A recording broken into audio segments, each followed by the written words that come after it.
computers that usually don't work, and various bits of excellent software that also don't appear to be working. Here we go. Our guest is now calling, and I am answering the call from the guest. So hopefully the guest is now online. Ladies and gentlemen, Lynn Marzulli. Yes, I am. Hi, Bill. Sorry for the mix-up there. Great to be here. That is quite all right. Now, ladies and gentlemen, the tunnel has a light at the end of it, and it's not a train. It's far, far worse. For the people we know as the sheeple, the happy, fat little townspeople that stumble from day to day, concerned about the latest faux pas in Dancing with the Stars, who will win the game Monday night, and which bill to pay this month, are about to be woken up. Because you see, that FEMA camp deal, it's for them. It's not for us, because we are awake. For the wolf has come down from the mountain, and your fat little town is safe no longer. L.A., how are you doing tonight? I'm doing great. Thanks for having me on. L.A. was on another radio show just prior to this, and we had a little bit of difficulty hooking up with him, but he is here now for the rest of this hour. Pleasure to be here. Excellent. Good. Now let's. I'm going to go over to LA's blog right here so that we can look at some of the news items that he is writing. Now, LA has come out with a series of videos, the Watchers series. There was Watchers 1, Watchers 2, and the new one, which is Watchers 3. I can't wait to see it. I haven't had a chance to see it yet. So what we're going to talk about first is we're going to talk about what is in Watchers 3. It is a it's a look into what would you call it, the future LA, or is it just looking at the different signs that people see? Yeah, the actual title is called Watchers 3: Fingerprints of the Supernatural, and we discuss, amongst other things, the 2 or 3 sun phenomena, which is people are photographing what appears to be 2 or 3 suns in the sky. How can that possibly be? And we debunk some of them, but some of the other ones, one particularly over that was filmed in Scotland, we don't know what we're looking at. We discuss a Middle East update. In other words, strictly from the idea that is there a supernatural trigger in what has become known as the Arab Spring? How do you get millions of people all across the Middle East to suddenly, spontaneously it seems, just to completely revolt against their governments? It's unprecedented. I've never seen anything even remotely like this. And yet, this is what we're seeing throughout the Middle East. Could there be a supernatural component behind that? So we kind of explore some of that in the in Watchers 3: Fingerprints of the Supernatural. We also discussed the Torah codes. The Torah codes are really bizarre because they're the first 5 books of the Hebrew Bible, which is also the Christian Bible. But they seem to have a text that's encoded within, or a message system that's encoded within the plain text. And some of these are just phenomenal, remarkable. So we sit down with the experts, literally, Professor Haralick, amongst others, who discuss the codes, what they are. We show some examples of the codes. They're truly amazing, I think. And that's one segment. Another segment, probably my favorite segment, well, that's kind of hard to actually decide. It's between Dr. Roger Lear, when he discusses the new implant that he's taken out, the 16th implant of what he believes is put there by some sort of an extraterrestrial entity. In other words, these implants are taken out of people. They don't want any notoriety. They just want these things out of them. This latest one he took to a machine shop, and they couldn't put a groove in it with the hardest file that they had. They couldn't cut it with a diamond blade saw. They then took it to a laboratory, and they were able to open this thing up with a laser beam. Lo and behold, inside are carbon nanotubes. This thing was running at approximately 300 gigahertz at a clock speed, what we assume is a clock speed of 300 gigahertz. That's about 100 times faster than the fastest computer that we have on the planet, which runs at about 3.5 gigahertz. There's a are just some of the anomalies that we discovered with Dr. Roger Lear's work in regards to these implants, which are there. I mean, these things are embedded in people. There's a secretion which covers this thing and I guess allows the host not to reject it. Just phenomenal. From there we go into the Shroud of Turin. We interview, I think, one of the world's two most leading authorities on the shroud. One, of course, is Dame Isabel Picek, who brings a very unique perspective to the shroud. She's, first of all, a particle physicist, but she's also a world-class muralist. We actually filmed her in her studio, which was almost like a church in the sense that she has very large charcoal sketches which go 20 feet into the air. There are sacred works all throughout the studio, and she's examined the shroud. And she also, because she's a particle physicist, created a lifelike replica, and she theorized that within the tomb, on that morning, gravity, as we know it, ceased to exist. The body was levitated off that slab, and the reason why she postulates this is because as an artist, she's looked at the shroud and she doesn't see any indentation of where the buttocks would have been laying on that hard, cold stone. There is no indentation. So she theorizes that gravity stopped, the body levitated, the shroud was somehow pulled taut, and there's this what's literally an event horizon, a reverse Big Bang that happens, which creates the dorsal image and the frontal image on the shroud. The two are completely separate from each other, and yet they're there on the shroud. How can that possibly be? So she theorizes that. Then, of course, we've got the Right Honorable Barry Schwartz, who was knighted by the Spanish government for his work in the 1978 Shroud of Turin Research Project, or STURP as it's known. And he brings a very unique perspective to the shroud in the sense that he believes that there may have been a conspiracy how about that? Regarding the carbon-14 dating. And, of course, he goes into that at great length. There was a £1 million donation given anonymously to Oxford University shortly after the team of scientists declared that the shroud was a 14th century, or had a 14th century date, thus making it a forgery, not a 2,000-year-old icon. And what's interesting is that was Barry Schwartz postulates that, gee, if the scientists had known about this £1 million donation before they took the DNA sampling, or the carbon dating sampling, excuse me, from the shroud, then we got to cry foul. Of course, if they didn't, then no foul. We get that. What's interesting, according to Schwartz, is that shortly before they went in to take the sample off the shroud, there had been protocol that had been set up well in advance before the actual team even arrived to take the samples. There were supposed to be 3 different samples taken from different areas on the shroud plus a control sample. At the last minute, these guys come in, stop all the proceedings, usher the scientists out of the room. When the scientists are allowed back in the room, they are then instructed to take one sample from one corner of the shroud. And Schwartz and other people have said this would be just from an eyeball looking at the shroud. This corner of the shroud doesn't look anything like the rest of the shroud. And, of course, it came back as a fraud. Well, fast forward to 2005, a husband and wife research team poured over the findings of the shroud, and they couldn't believe that it wasn't authentic. It didn't make any sense why all these other tests that they ran seemed to indicate that it had an age of about 2,000 years old.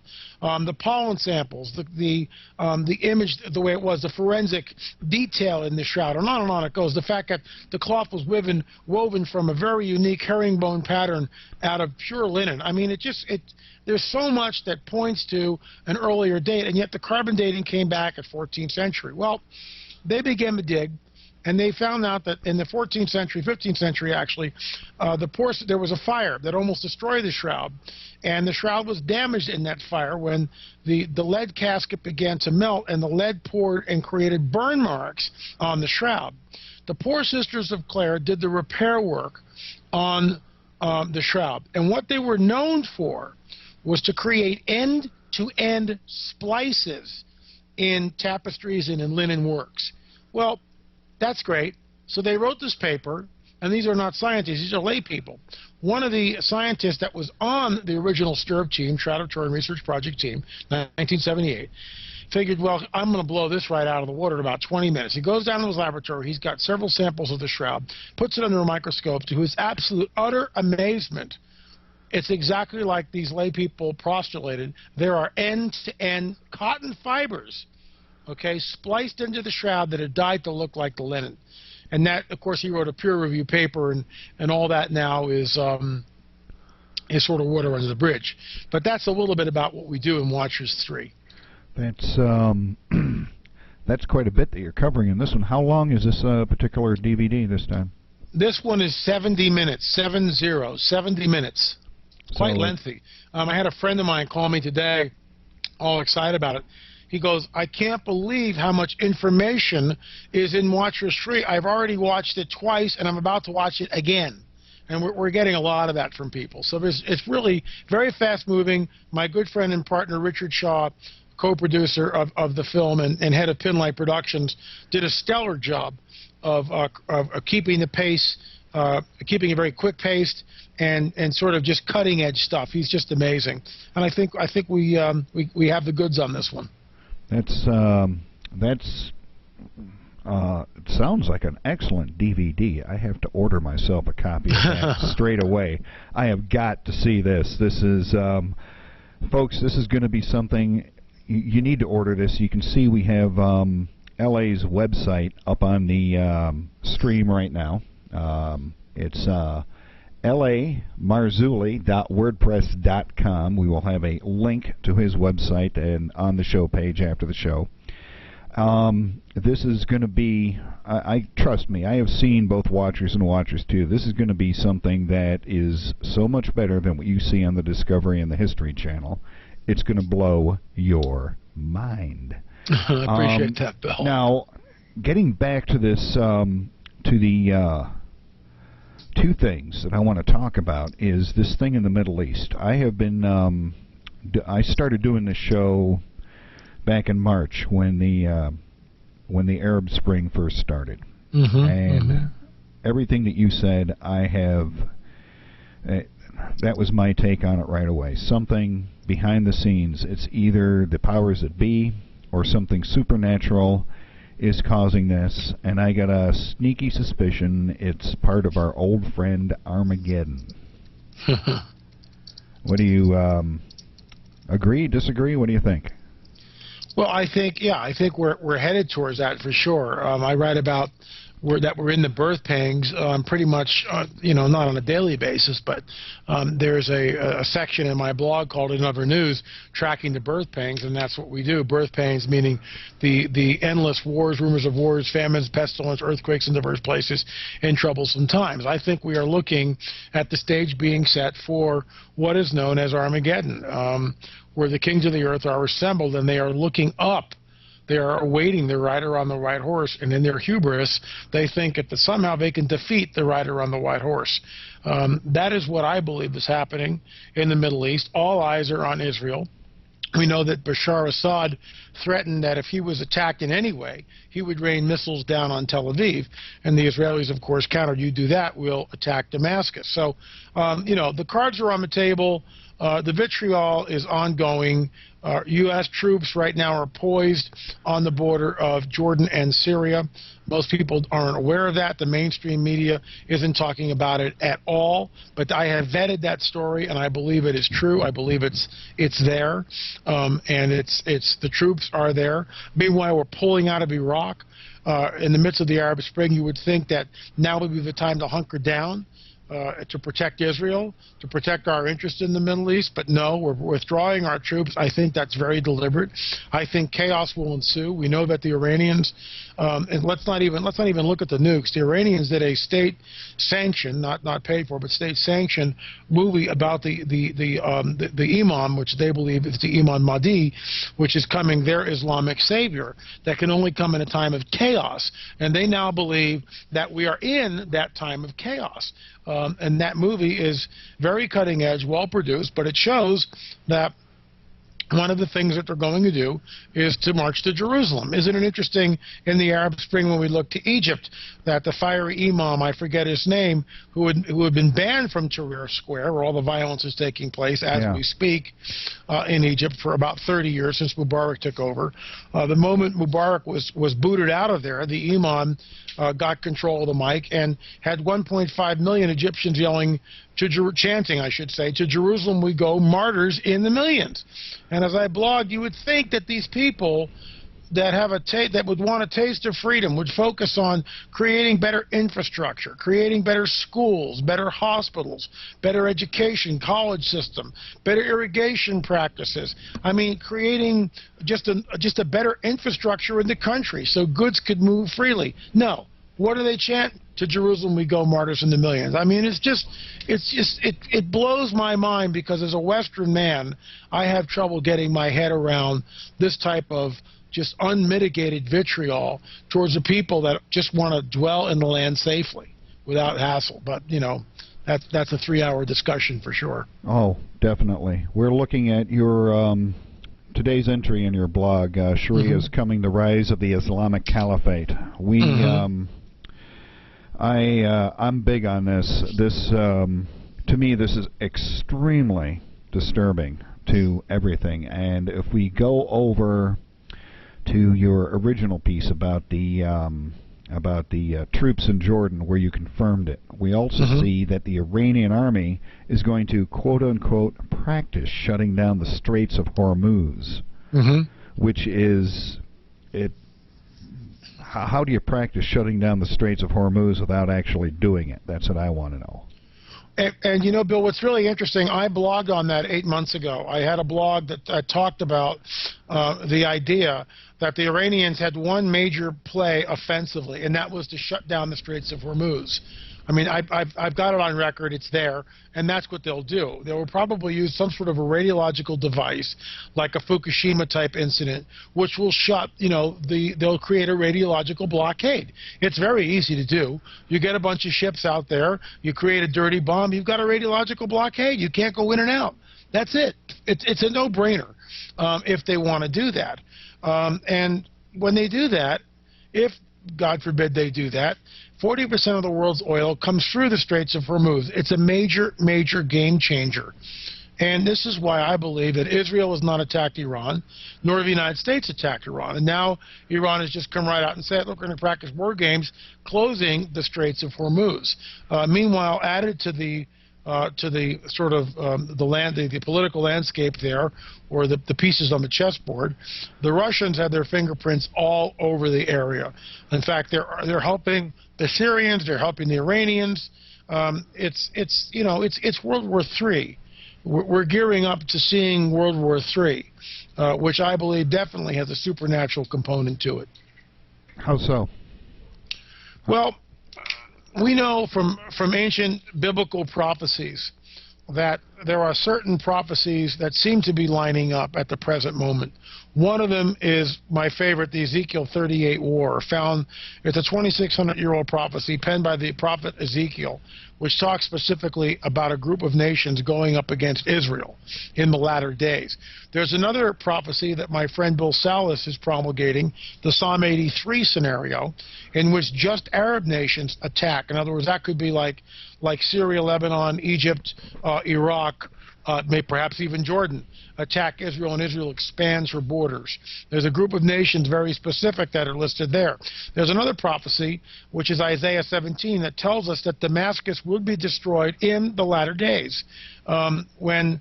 At some point in time, we also know that Damascus has never been destroyed. In fact, it's the longest continual running city of human beings on the planet that we know of.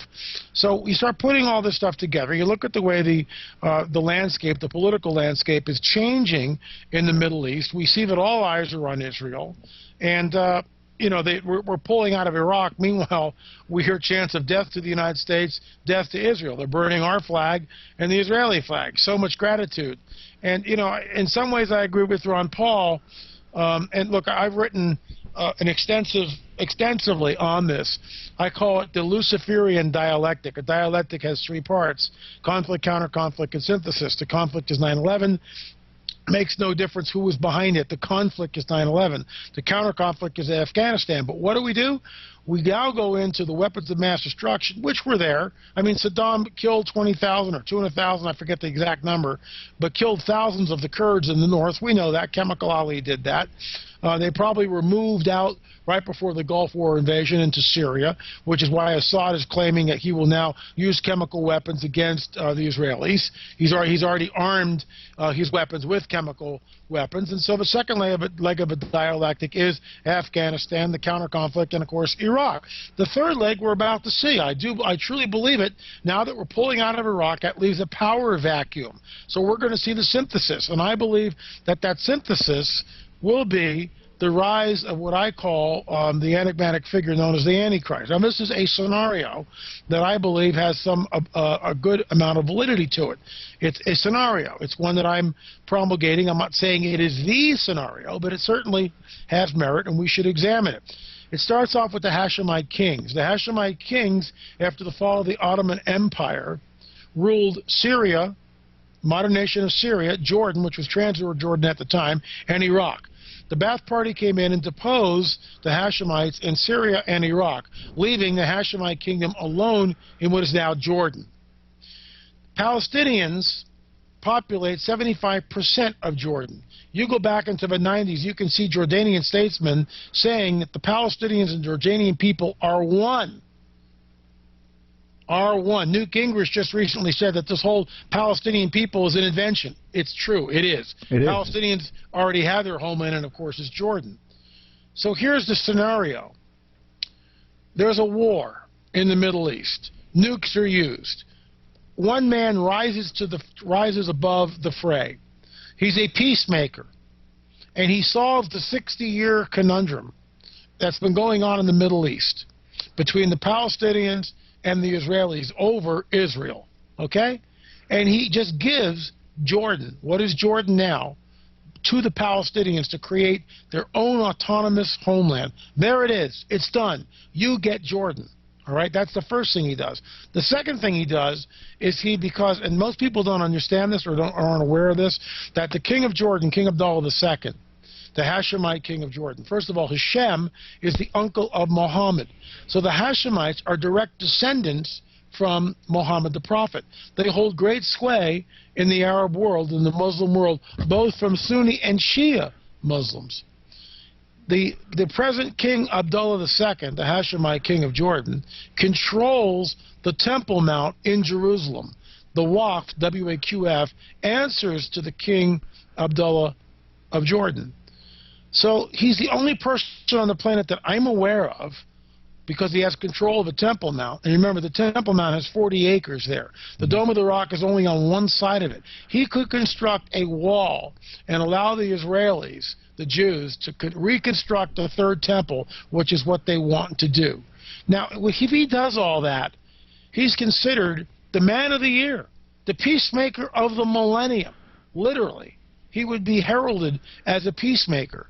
He's also offered, and this was way back on page 60, when the Iraqis were creating their constitution, the king of Jordan offered to set up a constitutional monarchy in Iraq.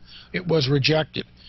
The Maliki government, which now rules Iraq, is incredibly enervated. Just last week, there were more suicide bombings, and we're going to see the secular violence, the sectarian violence between Sunni and Shia Muslim escalate. They will need a strong man. Might the strong man be, in fact, King Abdullah?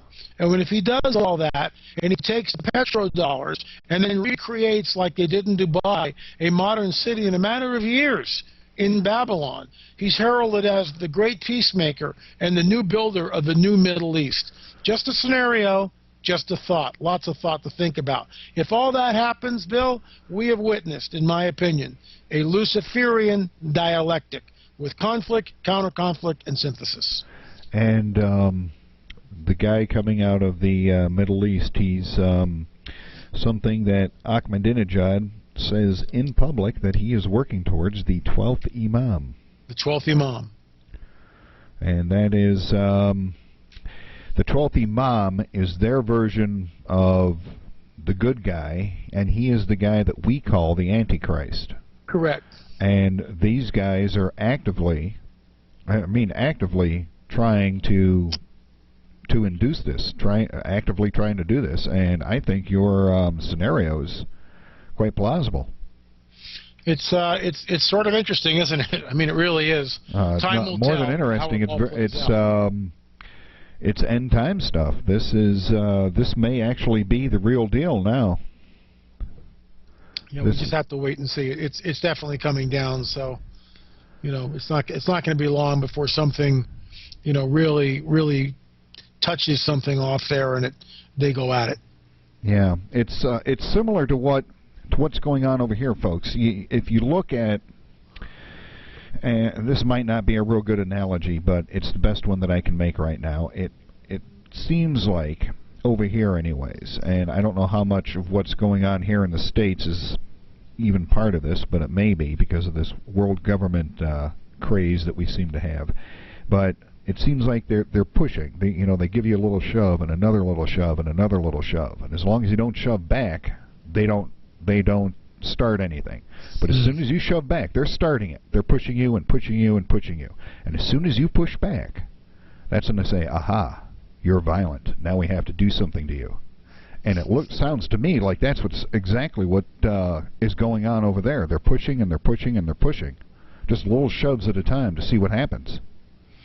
Well, they certainly are. I mean, it's an ongoing testing of the Jewish state, the Israelis' will.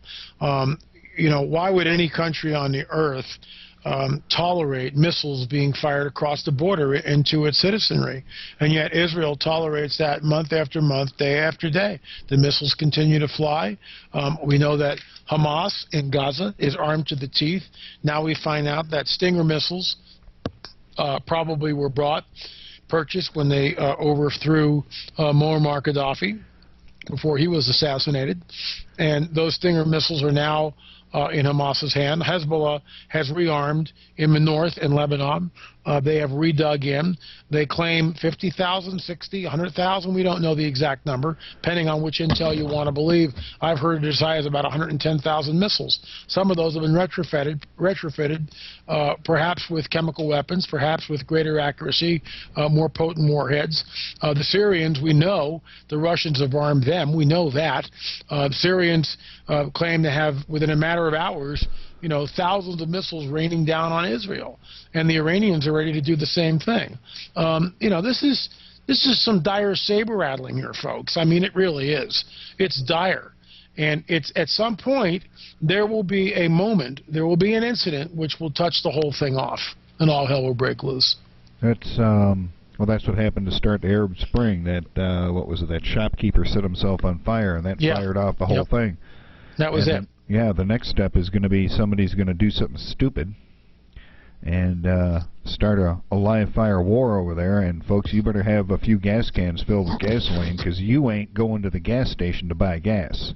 L.A. and I both lived through the oil embargo and the last gasoline shortage. And trust me, when you have to sit in line for 2 and 3 hours to get 3 gallons of gas, you're gonna take this a whole lot more seriously than a lot of people are right now. Shifting gears just for a little bit, what's going on with Dr. Lear? And how do you think? Obviously, Dr. Lear is finding something. He's for folks that don't know, Dr. Lear has been finding what looks to be like alien implants in people's bodies. He's pulling them out. I've seen the movies of him doing the operations, pulling these things out. Now, the question is who is implanting these things? Yeah. And why?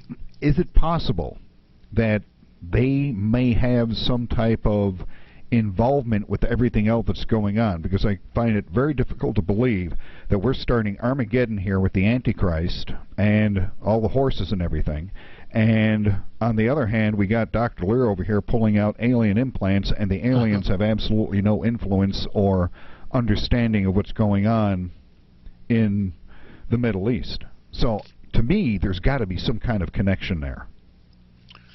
Well, I think that there is.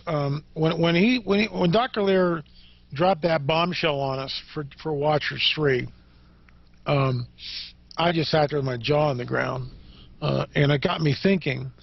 And for those of you, your listeners, that are familiar with Scripture, there are many prophecies sometimes that we don't see until well after the fact. In other words, a perfect example is when Jesus walked the earth, there was the prophecy of Psalm 22 and Isaiah 53, which talk about the crucifixion. No one ever thought, at least not to my knowledge, that to ever actually overlay those two seemingly disparate scriptures together.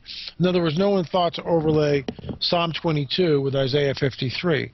When we do that, we get a very clear picture from both of those scriptures of the crucifixion. Very much so. If you haven't read them, read them. Isaiah 53, Psalm 22. Well, the same idea with other prophecies. In other words, when we go to Matthew 24, which when I say that, I'm not being religious. I'm just, it's like, go to Moby Dick and turn to chapter 16, and verse, 15th line on the page, okay? Or page 552 or whatever. That's all we're doing. We're identifying where you can go check it out yourself. So in this passage, it talks about that when the Son of Man returns, there'll be wars, rumors of wars, famines and pestilence, earthquakes in diverse places and troublesome times. Mm-hmm. But a little later on in that chapter, it says, it will be like the days of Noah. Very cryptic, enigmatic portions of Scripture. It'll be like the days of Noah, which immediately begs the question, what differentiates the days of Noah from any other time in all of history? In my opinion, it is the presence of the fallen angels coming to earth. But there are other dynamics which differentiate the days of Noah. Another one is longevity of life. The lifespan was 500 to 900 years at the time of Noah. That's not just words on a page. That's the real deal. The DNA was somehow changed right after the flood, and the the lifespan shrunk to 120 years maximum, and then from there it just the average lifespan now, 75, 80 years old, whatever it is. Yeah. But the lifespan was significantly reduced. Hold that thought, that it'll be like the days of Noah. Then go back to the implants. I asked Dr. Roger Lear, what, in your opinion, do you think these implants are doing? Dr. Lear said without hesitation, it's changing the DNA. Bad imitation of Dr. Roger Lear. Sounds a lot like him. Changing the person's DNA. And I just went, you've got to be kidding me. Now we go to the book of Revelation. And we know that anyone who takes this mark, you will not be able to buy, sell, or trade without this mark of the beast. Okay? We've all known about that. Pretty much everybody on the planet knows something. Well, I can't say that, but everybody in America, anyway, knows something about the mark of the beast. And there's different, certainly people have looked at Digital Angel and said, ha-ha. No one has looked at these implants as the mark of the beast. But here's the deal. Remember I said that these things are running, we believe, at 300 gigs, 100 times faster than our fastest computer? They are changing the host's DNA. Why?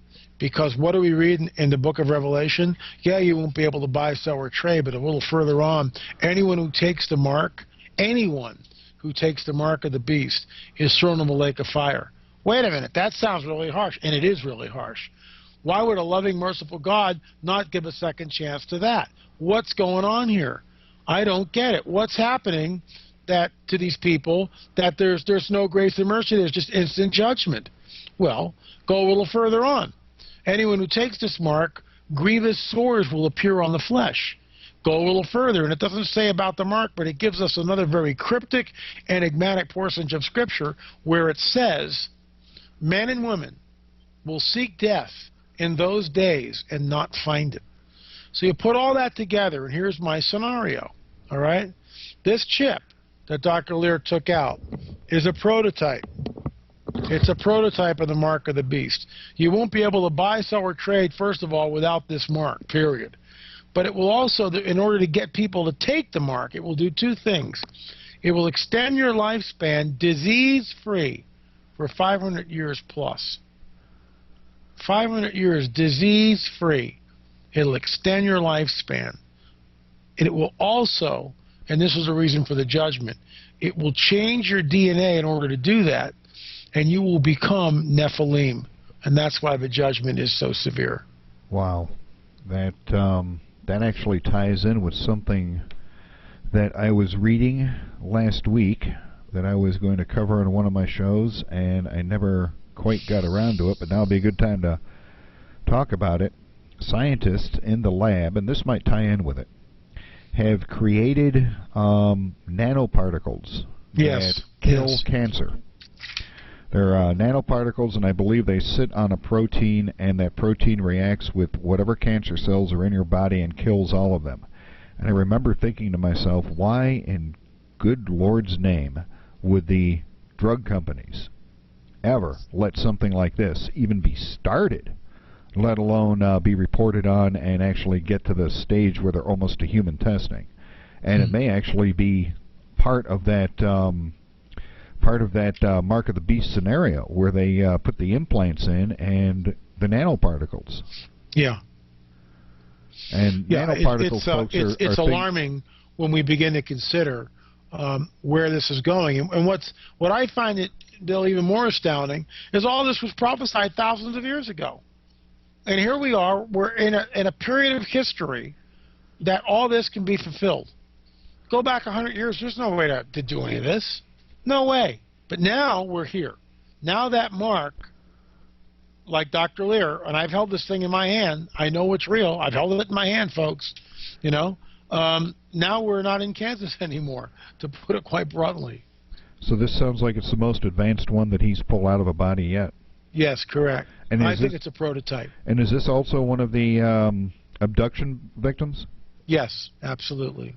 These Dr. Lear first started, folks, when people that believe that they were part of the abduction phenomenon, where they have missing time and whatnot, started going to him, and he started finding devices in their skin. The first ones, if I recall, looked more like stones or pebbles. Have you seen those? Did he show you the progression of the technology that they're using? Well, the new one is certainly different than some of the older ones. I mean, there's no doubt about that. Listen to this. He also, with the 16th implant, it appeared like they took it out in several pieces, like this thing was trying to reassemble itself. Holy Marzulli. Yeah, that's just crazy. That's cranzy talk there. That's crazy talk. That's crazy talk. That's all the kind of different things that they've been talking about doing with nanotubes and nanomechanisms, which are mechanisms on the molecular scale. Yeah, it really is. And this thing is a supercomputer, and that's why it's able to do what it does. And now, is this one also putting out radio signals? It's receiving radio signals. Receiving from what frequency? From where? Well, somewhere in deep space. That's all they know. Our old friend Planet X rears its ugly head. I knew it would do it at some point. Yeah. I knew Planet X would be in here somewhere. Oh, yeah, it's got to be. Yep. Here we are. Last Saturday we had John DiNardo on, and just about everything you've talked about, you guys are like on the same page. Sure. And tomorrow night, as a matter of fact, folks, we're having Pastor Russ Dizdar on. And he's going to be on at 7 o'clock. Yep. And it is, I believe, going to be a rocking and rolling 2-hour interview, I believe. Because I am really looking forward to talking to him. Now, you're going to be hitting the show circuit, aren't you, in the near future? Yeah, I saw that on your website. Yeah, a lot of different things that are speaking engagements. I'm actually, in fact, let me just get to my site here real quick, and I've got the I can site. tell you where I'm going here. I've got the site up on the stream right now, folks, so you can talk along with us. You're going to be in Antelope Valley on December 30th and the 31st. Yep. That's in Antelope Valley. The links are up there. January 13th to the 15th, Raleigh, North Carolina. Then in February, this one came in over the weekend. I'll be in Maryland at a conference. I don't have the particulars on that, but I'm sure I'll get them in the next couple of days, and we'll get that up. Mm-hmm. Another one came through 2012, December 21st. The winter solstice 2012, I have been invited to go down to Machu Picchu as one of the presenters not Machu Picchu, I'm sorry, Chichen Itza, as one of the presenters for that. So I'm waiting to hear back from them. You're going to be down at Ground Zero then. So, yeah, I'm getting busy, and more things are filling up all the time. Yeah, that's amazing. So now in Watchers 3, do you hit anything to do with the 2012 phenomenon at all? Well, not in Watchers 3, together, but in the new book that just came out, my new book, it's called The Cosmic Chess Match. I deal with that. Part of the book is to show that what is really going on is, in fact, move, counter-move through two parts. In other words, we're engaged in a cosmic war between two parties, the protocols of which we're not really sure of. We only know that it's been raging for millennia in another dimension, and from time to time spills out into this dimension, as we see graphically portrayed, let's say, in things like World War II, the Holocaust, and other events. The Cosmic Chess Match, I believe, first of all, that the Mayan calendar, if it was given by good guys, let's say Enoch gave it to a group of people in that area, one of the grandsons of Noah, Yucatan, which the rabbis believe is certainly a possibility, it was then corrupted. So originally, perhaps, I'll give it the benefit of the doubt, the calendar perhaps originally was given to Yucatan, the grandson of Noah. But obviously, it became completely corrupt. When we look at the stuff that happened, the sacrifices, the ritualistic human sacrifices that happened in Chichen Itza, 70,000 people, you're opening up portals. That's a ritualistic blood demonic sacrifice. There's no way around it. That's what it is. And so how can we trust anything from a people that engaged in that? And that's the whole point of my Cosmic Chess Match. 2012 is a ruse, in my opinion. Are things going to happen in 2012? They're already happening now. The Arab Spring is happening. And what people don't know is biblical prophecy. 2012 has steered the dialogue and the conversation away from biblical prophecy and focused everyone on Nibiru, Planet X, 2012. Return of Quetzalcoatl, and all this other nonsense. Meanwhile, real biblical prophecy is happening right in front of our faces. So in some ways, the 2012 enigma, live radio, you gotta love it, folks. The 2012 enigma has already happened. And we have and it's already distracted the dialogue, the conversation, and steered it in one direction. And that obviously is a bad direction. I believe it is, because what it does is it obfuscates what's really going on. More people know about Nostradamus and the Mayan calendar than they do about let's say, Ezekiel 37, 38, which we talked about tonight, Isaiah 17, which we talked about tonight, and Psalm 83, which we talked about tonight. And, thank you for allowing me the platform at least to alert people to the other possibilities, the fact that what's really shaping up is biblical prophecy. That's what's here. That's what's shaping up. That's what we should be looking at, in my opinion. That's very. All of this is highly interesting. I had actually gone to your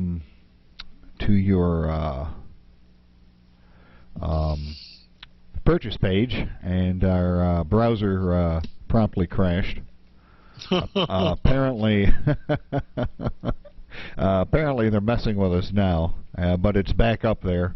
The new book, The Cosmic Chess Match, that's, you can get that right at your site. We're looking at the link right here. It's $15.99 plus shipping and handling. It looks to me like it's a very good book. How long is the book? How 325 pages. Okay, so you get very in depth with what's going on. Very much so. Very much so. Now, when you say, and this will be probably the last topic because we're getting close to the top of the hour. When you say that other dimensions are opening, and you referred to World War II, now we got World War III coming. What type of dimensions are these? Created dimensions? Are they natural dimensions that are opening up? Is somebody doing this on purpose? Well, ritualistically, let's say the Holocaust was a Luciferian satanic ritualistic sacrifice. I get in trouble for the next one. The abortion Holocaust, 1 billion dead babies worldwide, 1 billion with a B, dead babies. You don't think that that's a ritualistic blood sacrifice? You're crazy. I got an argument with a woman who was obviously pro-abortion. telling me I was crazy and a nut job because I said it's a ritualistic satanic sacrifice. Well, the doctors don't know what they're doing. Most of them don't, but some of them do. And they're involved in this thing, which is it's opening up the portals. It's opening up the gateways. Are you aware that UFOs appear somewhere on this planet about one every 10 minutes? Somebody reports a sighting somewhere on the planet? Yeah. What do you think's going on? You know, it's all connected. It is all connected. But as you pointed out at the top of the show, more people know about, you know, Chaz Bono's antics or Lindsay Lohan. All this is bread and circus, just like they did in the ancient Roman days, to keep people off balance and from really looking at the truth, keep them engaged in the matrix. And we are in a matrix, folks. You know, we are. I mean, the Tim Tebow thing is a perfect example. Appeal to someone's religious fervor, right, or religious persuasion because Tebow, you know, gives glory to the God of the Bible. That's great. Does God of the Bible care about which team loses or wins? I don't think he does. Does he care about Tim Tebow? Sure he does. But you see how it's just like cheap parlor tricks in a way. It's like we all look at this thing and, you know, it gets everybody all in a huff and a rough, and it's one more thing to plug people into the matrix, and they feel they're being religious or spiritual by talking about Tim Tebow. They don't understand what's really going on. And the media with all due respect to Tim and the boys. And the media is just absolutely. It's part of the matrix. The media is absolutely ecstatic because Tim Tebow lost, so now obviously God doesn't exist. There you go. And they're absolutely ecstatic about that. It's a setup. It is. It's all a setup. That's exactly it. Setup. That's amazing. You are listening to you this hour has been an awful lot like listening to the voices in my head because they all say the exact same. Are you in my head? I hope not. I want to hear that. I want to hear the imitation of Dr. Lear one more time because that was great. Well, it's changing your DNA. That sounds just like him. He's a great man. Listen, L.A., we appreciate you coming on the show tonight. And tomorrow night, folks, we're going to have Pastor Russ Dizdar on, and that is going to be absolutely phenomenal. I am going to absolutely love that hour, talking to him, because we are conservatives, we are Christians, and something is happening, and we intend to talk about it and uncover it. L.A., we appreciate you coming on the show. God bless you, sir. God bless you, Bill. Have me back on again soon. Much more to talk about. Yes, we will definitely have you on. Our producer will be in contact with you. And Merry Christmas, sir. God's blessings be on you through the holiday season. Thank you, Bill. Take care. Yep. Talk to you later. Bye. Right. Ladies and gentlemen, that was our new good friend, L.A. Marzulli. He's a video producer. This is going to be great. And tomorrow night we're going to have one of his compatriots on, Pastor Russ Dizdar. We're going to have an actual man of God on this time, and it is going to be absolutely fantastic. So we are almost at 9 o'clock, 4 minutes short, but that's okay. Let me tell you about a few other things that are coming up in the next few weeks here. You guys are going to love this. Now, I'm going to finish up the show. I might actually move this video around and put this at the beginning of the show. So you might actually see this at the beginning of the replays. We use a streaming service. It's a company. It's basically pay-as-you-go. These folks are great. If you want to start a television network like this and have like all the miscalculations and everything that you see at the beginning, do live TV. It's kind of like Fernwood tonight here, but these are the people that you want to work with, and they literally call me every couple of days to see how things are going. We have been using a live stream, as you know, what you're watching right now, since the end of October, actually.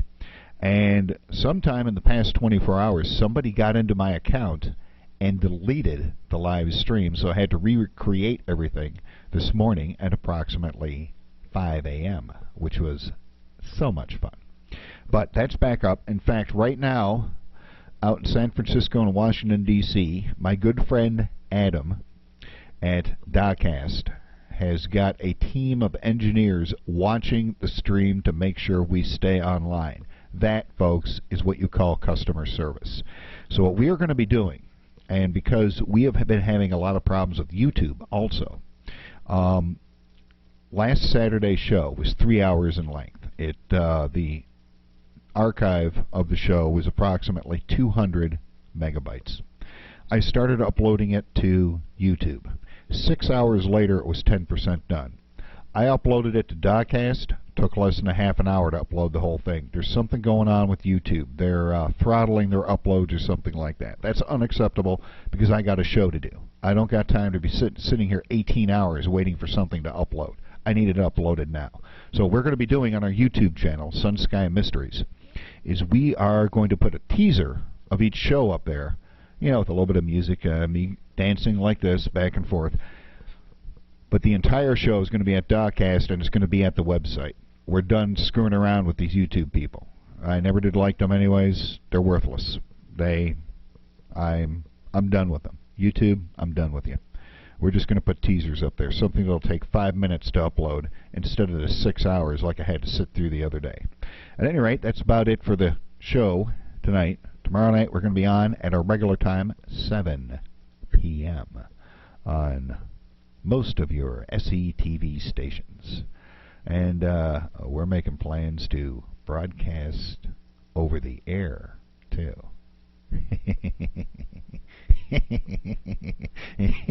Get your radios out, folks.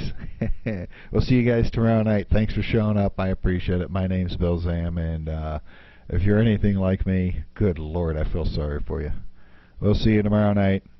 Night-night, everybody. Dee dee dee.